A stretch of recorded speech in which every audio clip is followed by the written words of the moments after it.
What's going on, G? How you been, man? All is well. I mean, what rendition of the montage music is that? I've never heard that one before. It's a long story.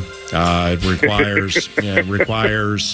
I mean, it's a boring story, and it just requires more boredom. So there is no montage. There are no montages. It just requires extra work. It requires it's. How are you? Things well? Things are well, my friend. Things are well. No complaints. Excellent. So here we are with the 25th anniversary of your golf tournament in the state of Minnesota, which benefits the YMCA. Is it taking place today? It is today out at Bunker Hills. Shotgun start at noon. PA, we are sold out to the hilt, but people can, they can donate, go online to the YMCA of the North. Also, we have a online auction where folks could get in to support the efforts as well.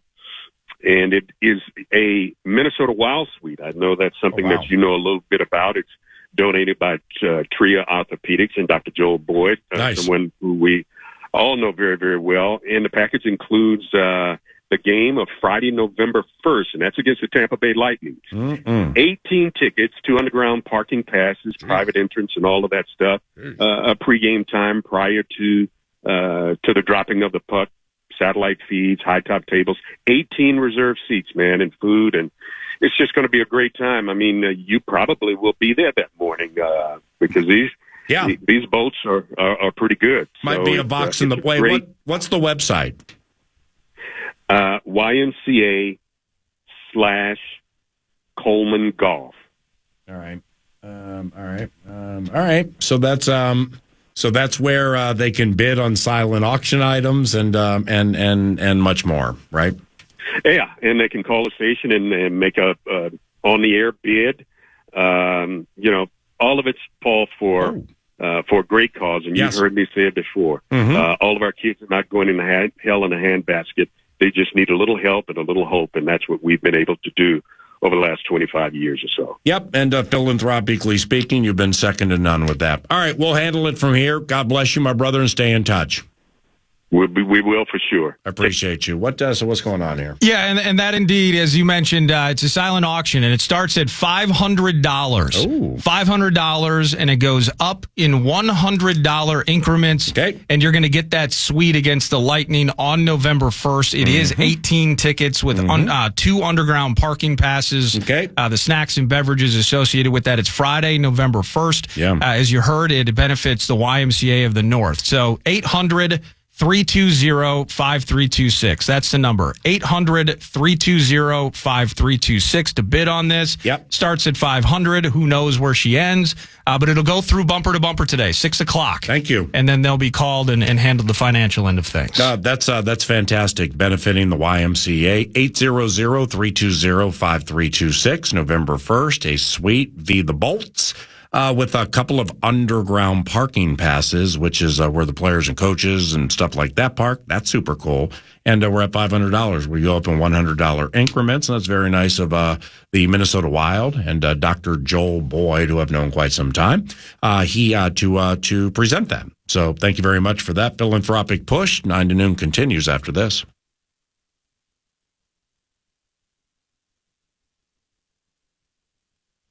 And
right, so your daughter Stella just lost a tooth, correct? Yeah. You have your Nordo's daughters, Ava and Stella, the twins, have been with us during the course of the day today. That's my Uncle Paul. So we had a tooth that was lost. Yours truly, being a surrogate uncle, ran into the tooth fairy. You're listening to 9 to Noon. And so I slid Stella $5 the tooth fairy gave me to give to her. Well, clearly we could have controversy with a sibling. Was kind of left with an empty hand, even though there was no tooth lost. So what I did there was I provided her with a Mountain Dew. Okay, does that sound fair? Yeah, well, I didn't know what to do, so I did the do. It's like I got $5 here. I don't want the other child to cry. I didn't have any ones on me, so I cut the deal with your wife on the phone, where I'm like, okay, well, you get Tooth Fairy gave me $5. So Tooth Fairy said, you get $3 for losing the tooth and going through that arduous endeavor. And your sister gets $2. And I thought that was fair. I think that's fair. Well, Stella didn't. Oh. So therefore, I got both of them. I got, I gave Ava a Mountain Dew. And then for Stella, she got the $5, and I think it's called Jolt Cola, something like that. I'm a kid, so I call it KFAN. Maybe a Monster in the mix of some sort. Yeah, Monster. That's what I was thinking The about. double espresso with the French roast charge, and they're climbing the walls. I'm straight black coffee and straight espresso. So therefore, I'm not. I don't drink energy drinks. So the name did not go quick twitch with. Well, that's the better and healthier way to do it. Monster was what I was thinking, and I called it Jolt. So that's the deal. We just cut via the Tooth Fairy. Hopefully we have parental approval as the Tooth Fairy when the Tooth Fairy rolls around. Kids are about ready to go back to school, so they probably should hear this. But the Tooth Fairy doesn't roll around too often. When the Tooth Fairy rolls around, you acquiesce and you follow blindly. The ballyhoo turnaround to 10. Turnaround to 10. All right. Thought of this yesterday, crafted it, felt good about it, got clipped on time, and here we are. The turnaround to 10 involves teams with bad records potentially turning around things and finding their way to 10 wins. Or let's say teams who had a slew of wins turning the other direction and nosediving to 10 or below. Oh my God. Well, that happens too. Turn around to 10. If and or when we were able to play music, there was a song called Turn Around. Turn Around. Can we not play music, period?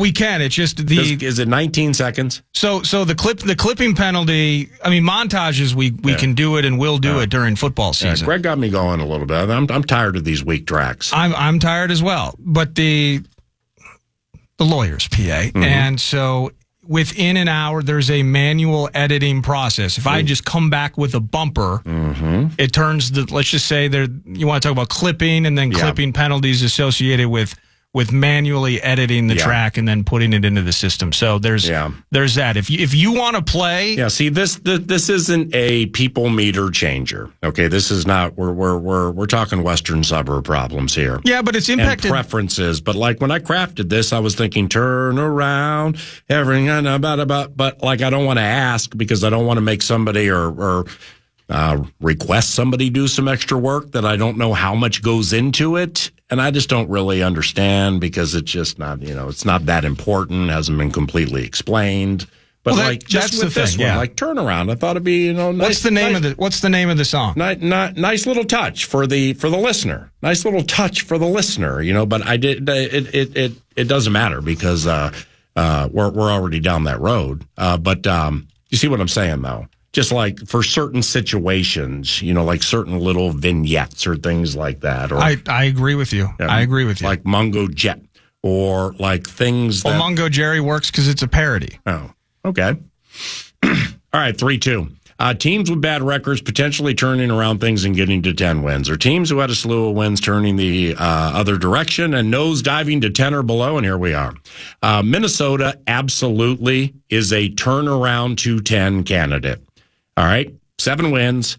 It doesn't mean the team will turn around and win 10 or more, but it's a candidate. And, whether it's flying under the radar and rightfully so in the estimation of some, because they like I did an interview yesterday driving from Twin Cities Orthopedics Performance Center with somebody who has a night show on CBS radio or something like that. And we were recording. And, my man asked me all of the same questions I get when I do a lot of these national radio interviews. And those are pertinent topics like, it's Darnold or things with Addison or the Minnesota Moving Company or there are some low hangers, and that's generally what the national crowd hits.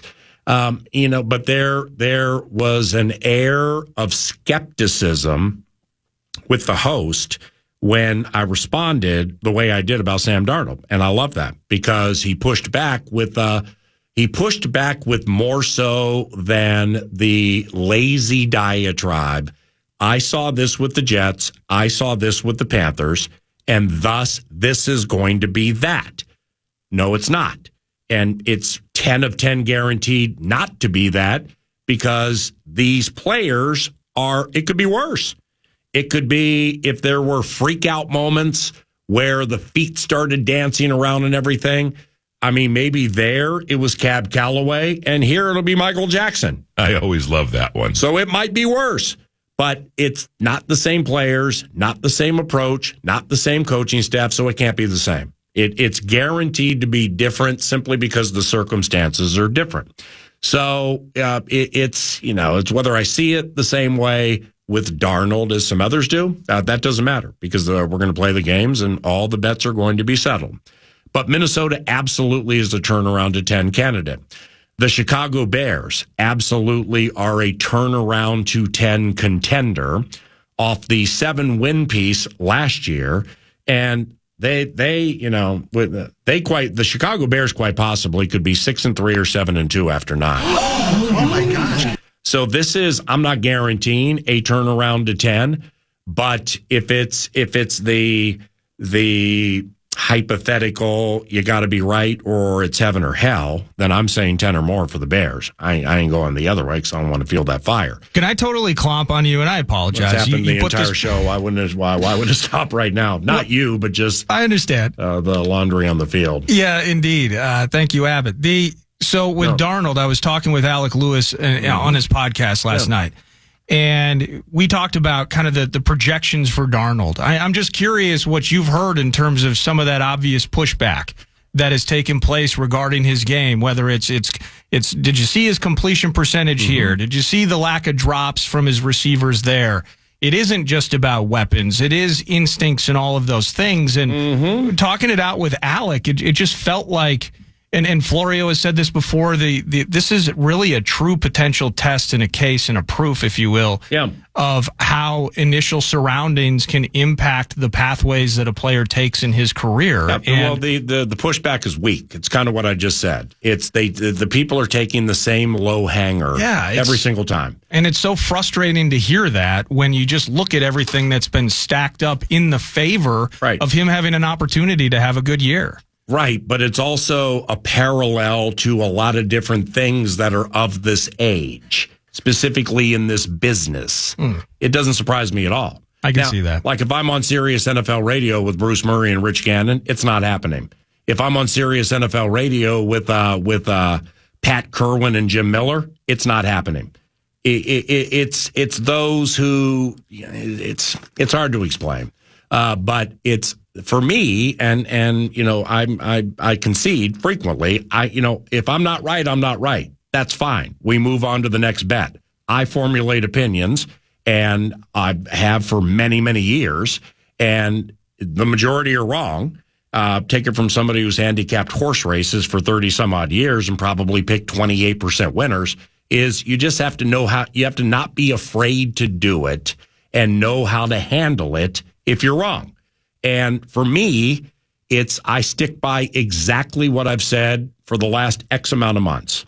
All the pressure here is on Sam Darnold. Okay, and that may not be a good thing. But all the pressure is on him. And why is that? That's because the offense is proven we've seen it, for the by science, not faith, or the by faith, not science, or put them both together. Those who have to see it, feel it, touch it, smell it, you've seen it. And you saw it last year with Mullins. Okay. So Mullins threw the bad picks and we lost. Well, Darnold's done that in his career. Okay. Well, Nick Mullins is not the full-time starter here. Sam Darnold is. He was going to be with J.J. McCarthy improving and bouncing back from the pick in the Raiders game. Darnold always was going to start. Darnold always probably was going to play the entire year. So therefore, where I wish a road somebody would traverse would be to push me on, well, how much pressure is on Sam Darnold here? Because look at where he is in his career. Look at the opportunity he's being given from that guy with this staff, with those players, with that left tackle. This is by far the best opportunity Sam has had. So where does the pressure fall? I believe it mostly falls on Darnold. I think 99% of it, frankly. Yeah, that's a little high because the coach is also, O'Connell, not speaking for him, but just, speculating or riding instincts is I think O'Connell feels some pressure in this thing too. And he sees a lot more of it than we do. I think that's based on his decision. I just mean whether it was the learning curve that Kirk Cousins had to endure and get through over his 2 years with O'Connell, that we've seen the scheme proven to work. The only thing we haven't seen is the scheme working with Darnold. So I just look at it. You're right. Third year of his contract, all of those things. Yep. Kevin O'Connell ain't tanking. This team wants to win games. And so all of that I look at. Certainly those pressures exist, but I'm with you 100% that Darnold absolutely carries the massive mountainous weight of this thing and the great opportunity it is. So in a conversation like this with those on the outside where I wouldn't expect them to know the minutia of it, why would they? Why should they? Why would they? Why should they? It would just be nice to hear one time, like, okay, well, he didn't handle pressure here. Why am I to believe he will handle it here? Well, those are awesome questions, because they provoke thought and they provoke layers of thought that are not just, okay, I'm going to take this low hanger, then I got to go over here and do this, got to do that, got to do this, got to do that, until let's just get through it. But with Darnold, what are we talking about again? The pressure that he has and outsiders. So what was the beginning part of it? Just that, for the most part, the outside perception with this is I see. Yeah. He was bad at other places, so he must absolutely be bad here. It's all pipe dreams. The opportunity in itself is somewhat comical or farcical. And best of luck to him in future endeavors. If you're trying to sell Sam Darnold on having a good season, you're just frankly out of your mind. Let's hold the turnaround to 10 for tomorrow. And let's hook up with Dan Hayes, who covers the Twins for The Athletic and theathletic.com. He covered a game against the Padres last evening. They have another one tonight with Bailey Ober. And we will call Dan in SoCal after this.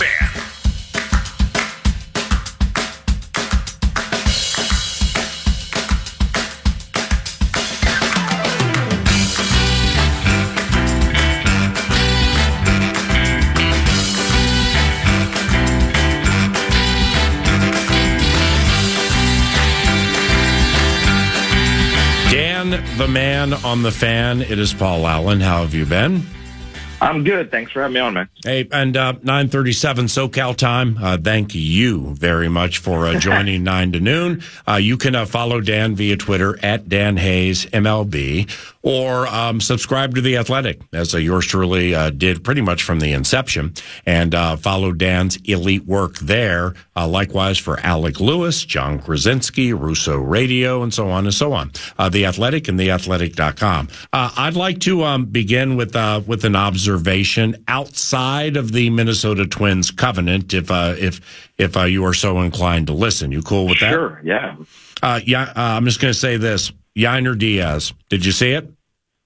I actually only heard about it. Okay. I did not see it. I have the extra innings bit, so therefore, it was right. Like I'm starting to watch the Twins on FS1, and I'm like bouncing around watching some other things, and I see Diaz, who's a game changer for the Stros. Well, he calls back-to-back timeouts. He goes Chris Webber on it, and therefore he took a strikeout for violating the timeout rule, and he did so when with the game on the line. I think there was a guy on second base, and the game's on the line, so now he's out. Next time he comes up, walks off on the Bo Sox. I mean, he walks off with a home run. How unbelievably cool is that? I think Chris Webber wishes he had the second opportunity. Yeah, it is. It's pressure player, good player. You know, he's not having the same exact year that he had last year, and last year he was amazing. Mm-hmm. But he's a good player, and yeah, that doesn't shock me at all that the Astros just breed good players everywhere you look. I mean, it's great when you have a core around for a long time that, you know, was like they had. And obviously some of those guys have left, whether it's Springer to Toronto and Correa to the Twins, but you still have Altuve and Bregman. You have winners up top, and I think that, you know, when you have that platform, it allows young guys to come in and succeed without extra undue pressure, and Diaz is certainly one of those guys. Yeah, and I'm saying his name right, correct? Yainer Diaz. Yes, correct. Yeah. So here it's Diaz's tie-breaking solo homer with one out in the ninth lifted Houston 5-4 over the Red Sox. I'm in Associated Press mode right now because it was quickest to get to, and he, I'm sure you're going to read it later, but for those who missed it was just behold the sight. It was just strange to see. When somebody calls back-to-back timeouts, violates the timeout rule, he's out, innings over, they're at home, Crowd's going nuts, they all sit down, and then the guy who did it hits the game-winning home run. Those are things from that beautiful sport that are just so memorable and wonderful. And you know what? It's crazy is that it's been a year plus now with the pitch clock. And that's a rarity. I think people were really worried about that kind of stuff happening because there's less time. And we see occasionally where a batter gets kind of, Alex Kirilloff, I remember it happened last year where he got a critical strike call against him. He was in the box, but didn't think he was set. And I think people thought there were going to be a ton more of that. Mm-hmm. And there hasn't. And all instead that we've had is a naturally sped up game, or it's been forced, but I mean, the game is sped up. It's so much more enjoyable at the pace that it's at right now. I think it's been a great thing for baseball because it's so much easier for people to watch when it's a half hour less a night. And everybody else that's involved in the game that's around every day loves the 81 hours a year of their life that is given back to them by this. It's been a good thing, and it's crazy that there just aren't pitch clock violations that often. And when it does happen like that, it's crazy. But then you see a guy come back like that, and it makes it even more insane that he hits the walk-off. Dan, being a football guy, okay, I'm not looking at it like football. I get the marathon, not sprint bit. But like when I tweet or when I say that, I just... My gut feeling right now, just my instinct, is that things are a little tenuous for the Minnesota Twins. Now, granted, they're close to first place, but they're about ready to get passed by the Royals, who I think have a chance to win more games at home against the Angels than the Twins do at the Padres, but I could be wrong with that. And they're tied 2.5 behind the Cleveland Guardians, who I know hooked the New York Yankees. But by the way, the Yankees are no bargain of late, and they almost lost a series to Detroit. So with that said, it's the Sunday loss in Arlington. Okay, this may be a complete football vibe, and if it is, take me deep and go 500, please.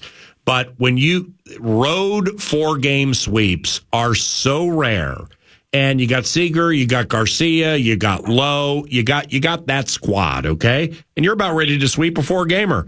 And then you give it away the way you did. You travel and you play the next day against a team that can hit a little bit. And, you know, outside of that Sunday game at Coors Field, the Padres have been playing extremely well of late.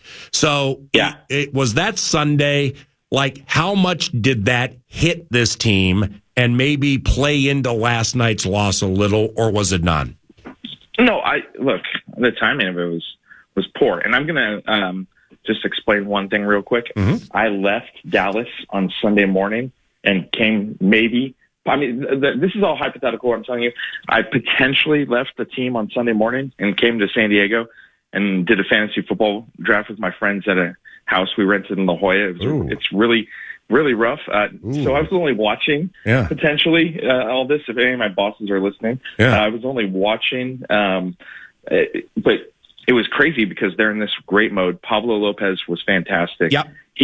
I won't say he was fantastic because he didn't blow them away, but every situation that he got into, he found a way out of, and he had some really daunting situations. And to be up 4-0 after 6 innings, when you have like 27 guys on base, like Pablo did, it was really impressive. And to see it all evaporate that quickly, I mean, we're talking like 12 pitches, was it? Right. 13 pitches, and the lead was gone. And, it's astounding. And it's unfortunate. Also, that is a great lineup with the Rangers. They, at some point, were going to not let – that would have been embarrassing for them to get swept. And, I'm not shocked that they woke up and did it because the Twins did it to them in a span of 13 pitches the night before. Eovaldi on Saturday was just amazing for 7 innings, and the Twins did it. And that was looking like a perfect road trip for the Twins. And, yeah, I mean, to go into San Diego off that, it is a little bit of a hit, but at the same time, the Twins are really good at being resilient. Yep. I mean, this team has played with its 3 best players in the lineup 17 times all season. The Buxton, Correa are out right now. Royce Lewis has been good, but he can't do it all himself. And there's plenty of guys in the lineup to do it. But at the same time, I think that this team has done a good job handling all of that. The other guys have stepped up. 3/5 of their original rotation is injured. And 2 of them were gone early in the season. So this team has done a good job of bouncing back. This is a real test right here because the Padres, I covered this team from 2007 to 2012, and it's nothing like it was back then where it was half-empty stadium. Fans were miserable. They are so much better. Jackson Merrill is probably the best potential player to play, and that's crazy to say that because Fernando Tatis is on this roster. Right. But Jackson Merrill looks like he could be like the superstar, the homegrown superstar that the Padres haven't had for a while, and it's a real fun place to watch games. The crowd is really into it. It got louder last night multiple times than it would for an entire season when I was covering the team. And so, yeah, it's tough. The Padres are going to make this very difficult for the Twins. But again, even if the Twins fall out, that you talked about that Diaz homer, that's really actually huge because Boston is the next up in line in the wild card. And the Twins and the Royals are tied right now, but they have a 4.5 game gap on them. And Byron Buxton and Carlos Correa will be back. We don't know when yet, but they will be back and play for this team. And, I think the Twins are good at weathering storms. So it's just another one that they'll have to deal with. But I think that, they have a good clubhouse chemistry that helps them do that. Dan, when you say the Twins and Royals are tied right now, but they have a 4.5 game gap on them, did I hear that right? What do you mean? So they are tied for the second wild card. Oh, I see. I got it. And so, I think both teams are getting in no matter, I shouldn't say no matter what because stuff happens. But the Red Sox are the biggest threat to the wild card race. And, they've been so hit and miss. So that was that's a good moment for the Twins last night when Diaz hit the home run. So traveling, we're working with the team and going to all the road games, or at least most of them, stuff like that, and being in clubhouses here, there, and everywhere. When I say, because of those injuries and because of some stress that has been put in certain spots to compensate for injuries, and that could be starting rotation and bullpen to a lesser extent. If I say that, off that Sunday loss, and then now you've hooked the Padres and the Royals have the Angels, and the Angels are completely going the wrong way, yes, are these times tenuous at all, or do we still have too much of a season left? I mean, they are, but they're not. It's not make or break because the Twins just want to get in. That's really all that they want. I mean, of course they want to win the division. There's no question they do, but it's that chip in the chair mentality. Get us in, and we're going to be healthy, and nobody wants to face us in October. And honestly, that should be true. If they have Correa, Buxton, Lewis, Wallner, Miranda, Brooks Lee, just keep going down the list. Even Christian Vasquez is really good right now, and that's the guy that everybody wanted designated for assignment. He's got his OPS plus up something like 70 points, and it was under 10, or it was abysmal. It was all-time worst. And now he's actually a formidable bat. You look down the lineup, this is a lineup that can hit with a lot of teams, and I think that scares people because nobody really has pitching. There are no dominant teams in baseball this year. I think there's a stat out right now that this would be potentially the first year without a 100-win team since 2014. So, and that's how last year went. I mean, the Diamondbacks and the Rangers could hit with anybody, and they rode that to the World Series. And the Rangers, you look at what their pitching was, I mean, it was incredibly poor with the exception of Montgomery and Nathan Eovaldi, who were really good. And I think the Twins have at least two guys that can pitch for them in the front of a rotation in the playoffs, and Pablo Lopez and Bailey Ober, and get them somewhere. Yeah. So, I think that's what prevents them from thinking the sky is falling. But again, yeah, you're right. There is something to that, but I think they've dealt with so much that they don't get fazed by much. That's beautifully laid out, specifically playing into the game of baseball, where the quick fire takes and/or opinions, the hot take, so to speak. I mean, you will get burned 8.5 out of 10 times if you treat baseball like that, and I've learned that over the years. Now, lastly, Royce Lewis, okay, he's 3 for his last 16. Now that the shoe size contest has come to a conclusion TV-wise, at least for a year with that 1-year deal, I'm actually able to watch the stuff now, and I know I could have watched it before, but I chose not to. But now I'm back in the covenant, and everybody's happy for me. Royce Lewis, I know 3 for his last 16, but it just hasn't felt like he's going to walk up there and hit a 3-run homer and then a double to left center the next time. And what's going on with him? Is everything cool? Yeah, no, it's hard to diagnose I think what's happening is what typically happens to young guys, right? That just, they go up and down until they figure it out. And what we were used to was this guy who just had a magic wand and everything went over the fence. And, last year before he really got going, it was June and he had a big 3-hit game in Detroit in a loss, but, they were just like well-placed singles. And then he brought the power in. And I feel like he's like looking right now and searching a little bit, but I mean, he's still dangerous. And, the home run count is outrageous and good. I also wonder though, physically, if, they said when he suffered the second injury, I think it was an adductor strain. And it was when we were sort of toward the end of June. But they said at that time there was such a deficit in his leg strength from the first injury, because that's an injury that takes like 8 months to recover from. Mm-hmm. And he did it in a couple, and worked his way back.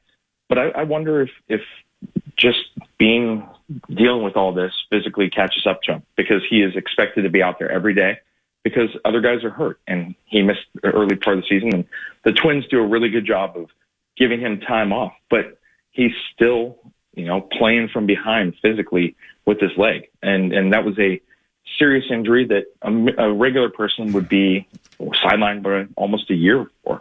And trying to play every day, I don't know that the leg, it's possible that's something to do with it, that just, his body might be tired. And because he's been up and down, and it hasn't been super consistent the way that it was early, but his super consistency early was being like the most incredible player we've ever seen. So I just think this is the normal ups and downs of a season for any guy. And we just haven't seen that very much with Royce, because his sample size is so small, and he only plays for 15 games and then gets hurt, and then comes back and plays 15 games and gets hurt. And now we've seen a stretch of him where he's been back and playing. And yeah, he is a mere mortal at this point, who just happens to have massive home run power. They really could use him stepping up, because Matt Wallner's done a great job. Miranda's done a great job. Royce Lewis being Royce Lewis and hitting a home run every couple of days would really, be a significant deal for the team right now. That's terrific. Travel safely, enjoy the games, and we'll catch up down the road, okay? All right, PA. Thanks, man. See you, bud. Dan Hayes at Dan Hayes. MLB via the tweet machine. I'm Paul Allen. Thanks for listening. Nordo with a couple of things for you here. Absolutely. Just an update. Greg Coleman, his 25th anniversary golf tournament in play today. We have a silent auction going that benefits the YMCA of the North, and it's a sweet package for you Minnesota Wild fans for Friday, November 1st, hosting the Tampa Bay Lightning. You're bidding on the entire suite. It includes 18 game tickets, 2 underground parking passes, snacks and beverages, and all of that. Again, it's in Tria's suite for Friday, November 1st. With the Tampa Bay Lightning.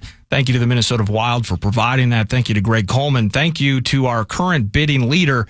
The package is at $1,000 as of now. You have until 6 p.m. to call in 800-320-5326, 1-800-320-5326 to bid on that suite. And all that cash goes to YMCA of the North.